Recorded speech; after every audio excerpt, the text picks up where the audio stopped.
जय हिंद साथियों। आज हम भूगोल शुरू कर रहे हैं और भूगोल में शुरू करेंगे पृथ्वी की उत्पत्ति कैसे हुई और सौरमंडल के बारे में जानेंगे। तो शुरू करते हैं। पृथ्वी की उत्पत्ति।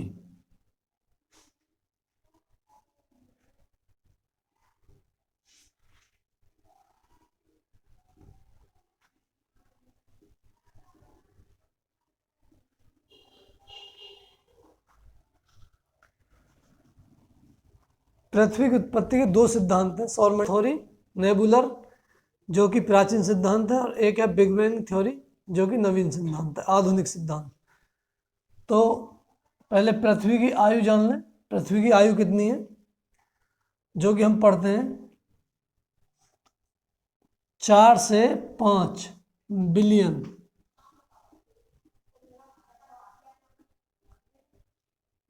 वर्ष।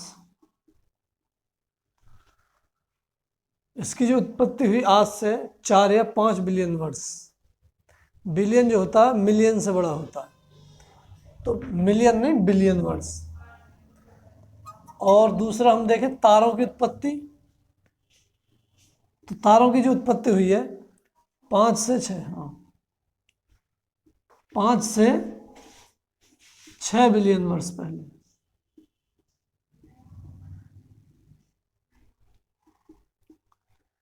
ये क्वेश्चन पूछ लिया जाता है कि उत्पत्ति पृथ्वी कब हुई और तारों की कब हुई।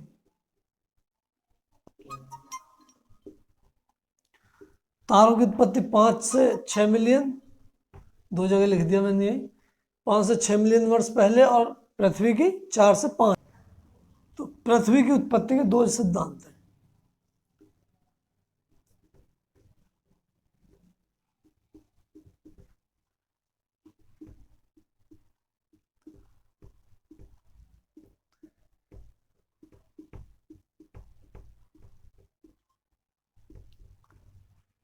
दो सिद्धांत हैं जो प्राचीन सिद्धांत हैं।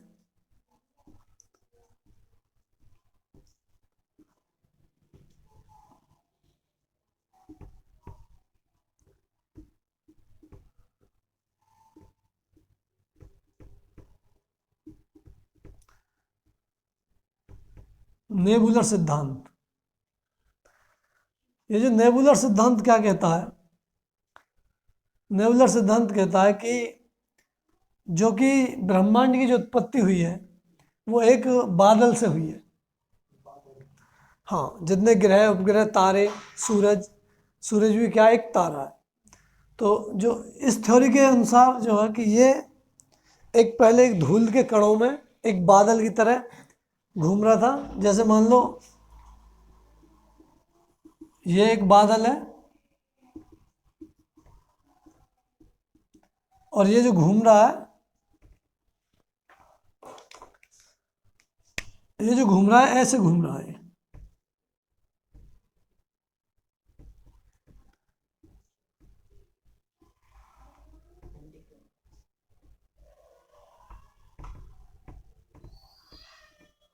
ठीक है भाई, ऐसे घूम रहा, और जब ये ऐसे घूमता रहा, तो इसमें जो भारी कण थे तो वो तो बाहर निकल गए।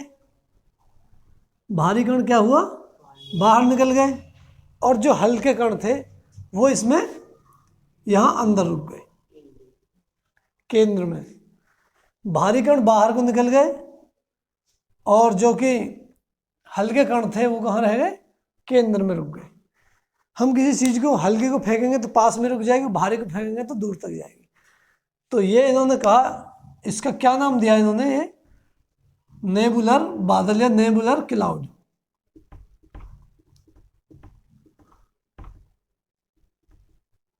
नेबुलर क्लाउड या नेबुलर बादल। क्लाउड की ग्रह उपग्रह आकाशगंगा उनका निर्माण हुआ। अब जब ये दूर दूर कण बिखरे इसके, तो क्या हुआ, अनेक आकाशगंगाएं बनी। भाई अनेक आकाशगंगाएं बनेंगी क्योंकि एक आकाशगंगा तो है नहीं। जब ये अनेक आकाशगंगाएं बनी और आकाशगंगाओं के अंदर भी क्या बने, पिंड ग्रह तारे वो सब बने। तो अब मान लो कि ये एक कोई सी हमारी आकाशगंगा ये वाली, इसका क्या नाम है? अपनी आकाशगंगा का, अपनी जो आकाशगंगा गंगा है उसका नाम है दुग्ध मेखला। और ये कैसी है? सर्पिलाकार की है, सर्पिलाकार, सर्पिलाकार। तो हमारी जो आकाशगंगा उसका क्या नाम है? दुग्ध मेखला। जब इस तरह से बादलों का इधर उधर हुआ तो एक ये कितनी, ये बहुत सारी क्या बनी? बहुत सारी आकाशगंगा बनी। और आकाश उनमें से एक हमारी भी आकाशगंगा है, दुग्ध मेखला। तो इसमें भी क्या थे? अब ये जो आकाशगंगा है इसमें भी तो अपना, इसमें क्या है? अपना एक सौरमंडल अपनी आकाशगंगा का। इसमें अलग अलग, इस ब्रह्मांड के अलग अलग कहीं तारे, सूर्य, चंद्रमा, पृथ्वी, ग्रह, उपग्रह, वो सब इससे बने। इनमें से क्या थी? एक हमारी पृथ्वी है जो, हाँ, एक जो इसके जो केंद्र में, आकाशगंगा के जो केंद्र में क्या स्थापित हुआ? सूर्य। अब ये सूर्य कैसे बना? इसमें ये जो मैं तुम्हें बता रहा था कि जो हल्के कण अंदर हुए इकट्ठे और भारी बाहर बिखर गए। हल्के क्या होते हैं? जिन्हें हम बोलते हैं आदर्श गैस। आदर्श गैस आपने उसमें पढ़ी होंगी केमिस्ट्री में, हीलियम, हाइड्रोजन, नियोन, जीनोन और क्रिप्टॉन और एक आर्गन। तो ये सब, तो अब ये जो थी मेन, और बहुत सारे कण थे, इन्हें बताया था। ये बादल को क्या बताया? धूल के कण, बहुत सारी गैस, ये सब इकट्ठा हो गए आपस में घूम रही थी। तो धूल के कण जो थे, गैस थी, कुछ तत्व थे, वो तो बाहर बिखर गए। और जो हल्की गैस थी हीलियम और ये कहाँ रह गई?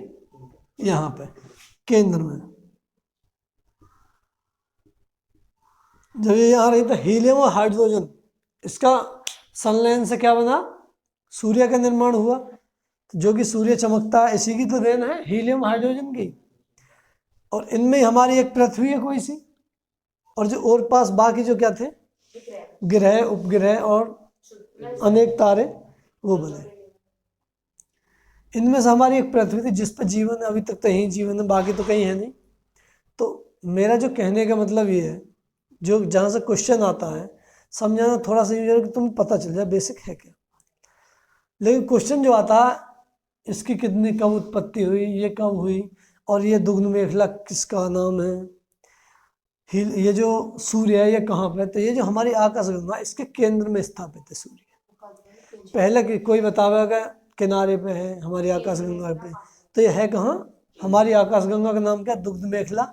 और ये दुग्ध मेखला केंद्र में स्थापित है सूर्य, जिनमें से एक हमारी पृथ्वी है जिस पर सूर्य का प्रकाश आता है, जहाँ पे जीवन है। बाकी बहुत सारे ग्रह हैं।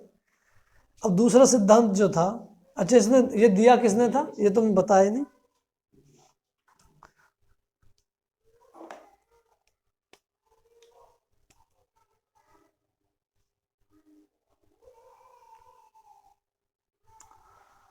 ये नेबुलर जो सिद्धांत दिया, ये एक जर्मनी के फिलोसफर थे। हाँ, फिलोसफर, दार्शनिक, जर्मनी के एक दार्शनिक थे। तो ये सिद्धांत किसने दिया था? इमैनुअल कांट ने।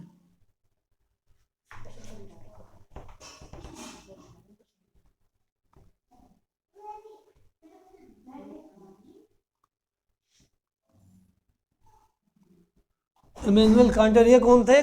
जर्मन के दार्शनिक थे, जिन्होंने सिद्धांत दिया कौन सा? नेबुलर का सिद्धांत, कि इसका विस्तार कैसे हुआ ब्रह्मांड का? नेबुलर क्लाउड के कारण। सिद्धांत का समर्थन जो किया, नेबुलर सिद्धांत का जो समर्थन किया, एक गणितज्ञ थे लाप्लास। ये तो नाम सुना होगा तुमने।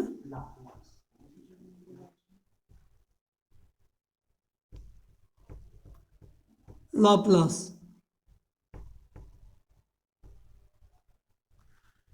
इन्होंने इस सिद्धांत को स्वीकृति दी कि हाँ भाई, और ये क्लाउड में इसमें क्या क्या थे? हीलियम, हाइड्रोजन, आर्गन आदि गैस, प्लस धूल के कण,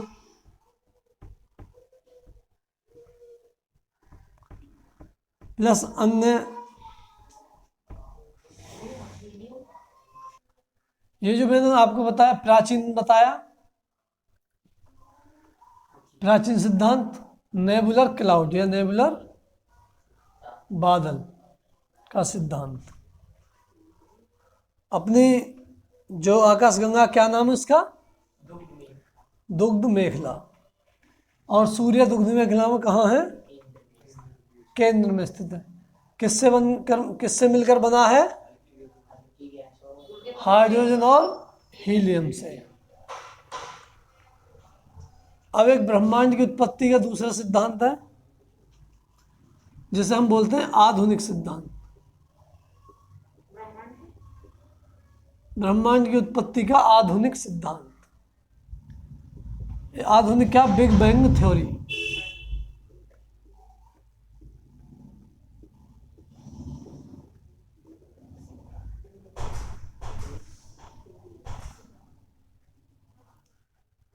बिग बैंग थ्योरी या बिग बैंग का सिद्धांत। बिग बैंग का क्या मतलब होता? बड़ा धमाका। बड़ा धमाका। इसके अनुसार क्या है? बिग बैंग थ्योरी कहती है कि हमारा जो यूनिवर्स है ये लगातार फैलता जा रहा है। ये क्या हो रहा है? लगातार क्योंकि बिग बैंग का ही मतलब ये एकदम ये अब भी फैल रहा है। तो इसने बताया कि इन्होंने नेबुलर सिद्धांत को गलत साबित किया और इन्होंने कहा जो सौरमंडल में ग्रह, उपग्रह, तारे, आकाशगंगा जो सब हैं, पहले क्या थी? पहले एक जगह बिल्कुल इकट्ठा था, एक पार्टिकल था कोई। ये पहले क्या था? एक बहुत बड़े पिंड के रूप में, या गैस का नहीं, गैस का होता तो फिर ये धूल कण कहाँ से आती। तो इसमें क्या था? ये सब चीज़ें मिक्स थी। एक पूरा एक गोला था एक तरह से।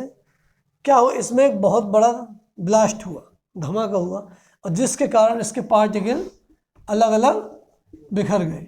ये अलग अलग पार्टिकलों में टूट गया। ये कहता है कि इस कारण से हमारी पृथ्वी या हमारे ब्रह्मांड की उत्पत्ति किससे हुई? बिग बैंग थ्योरी के कारण।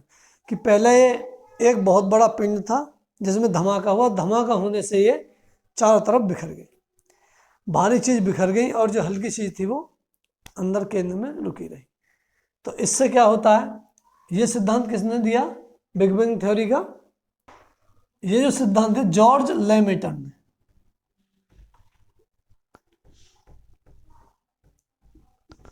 जॉर्ज लेमेटर।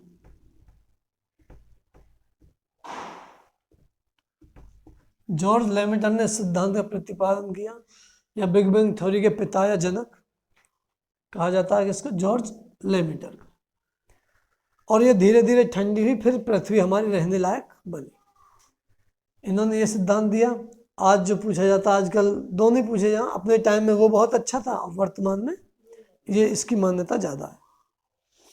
तो ये जब इसमें ब्लास्ट हुआ तो ये सब क्या हो? बाहर की तरफ, और धीरे धीरे गुरुत्वाकर्षण से ये सब फिर इकट्ठे होकर अपने ग्रह, उपग्रह के रूप में परिवर्तित हो गए।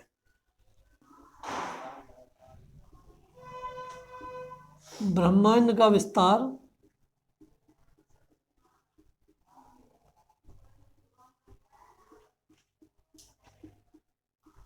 लगातार हो रहा है, यह ब्रह्मांड लगातार फैल रहा है। यह किसने कहा? यह कहा हबल ने। एक हबल नामक व्यक्ति था जिसने बताया कि ब्रह्मांड का विस्तार अब भी हो रहा है। जैसे कि हम एक गुब्बारे को लें और उसमें हम फूंक मारें और उसमें पहले 2 डॉट बना दें। मान लो पहले गुब्बारा इतना बड़ा है, हमने यहाँ 2 डॉट रख दिए। अब फिर हमने जब ये इतना बड़ा गुब्बारा कर तो ये डॉट यहाँ आ जाएगी और ये यहाँ आ जाएगी। तो इसी प्रकार से लगातार फैल रहा है। तो इन्होंने ये सिद्धांत दिया, और ये किसने बताया? हबल ने बताया। तुम्हें ये 2 नाम मिल जाएंगे। एक इंग्लिश में क्या बोलते थे अपने आकाशगंगा? मिल्की वे। हाँ, मिल्की वे। कभी ये कहेंगे ये दूसरा नाम मिल्की वे का मतलब होता है दुग्ध मेखला। हाँ, कहीं कंफ्यूज हो जाओ, ठीक है ना? हिंदी में दुग्ध मेखला ही बोलते